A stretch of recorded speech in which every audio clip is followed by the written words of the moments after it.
স্পষ্ট বলা হয়েছে, দেখুন, পশ্চিমবঙ্গ, দিল্লি এবং উড়িষ্যাকে আয়ুষ্মান ভারত প্রকল্পের আওতায় আনতে ওই তিন রাজ্যের সরকারকে চিঠি দিল নরেন্দ্র মোদী সরকার।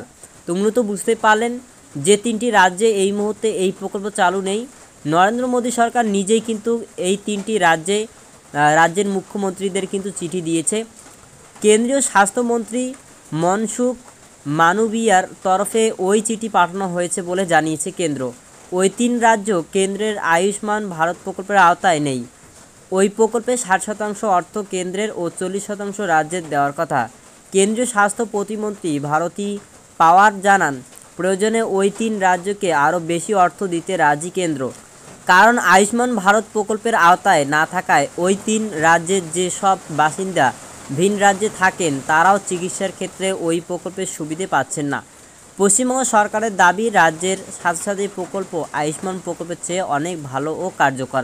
তো এই মুহূর্তে আপনারা কিন্তু লাইভ দেখতে পারলেন যে পশ্চিমবঙ্গ সহ আরও দুটি রাজ্যকে এই প্রকল্প চালু করতে দিল্লি সরকার বা নরেন্দ্র মোদী সরকার এই মুহূর্তে কিন্তু প্রতিটি রাজ্যে, তিনটি রাজ্যে আর কি চিঠি করে দিয়েছে যাতে করে এই প্রকল্প চালু হয়।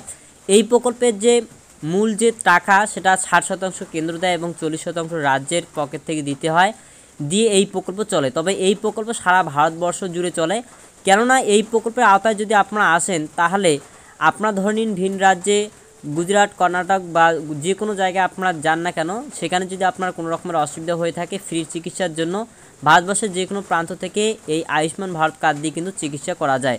পাশাপাশি পশ্চিমবঙ্গ সরকারের দাবি যে রাজ্যের যে স্বাস্থ্যসাথী কার্ড প্রকল্প চালু রয়েছে এই প্রকল্প নাকি তাদের আয়ুষ্মান ভারতের থেকে অনেক কার্যকর এবং গুরুত্বপূর্ণ। কেন বলছে? এটা হচ্ছে শুধুমাত্র কিন্তু রাজ্যের পক্ষেই সম্ভব এবং রাজ্যেই কিন্তু চলে, আর আয়ুষ্মান ভারতটা কিন্তু সারা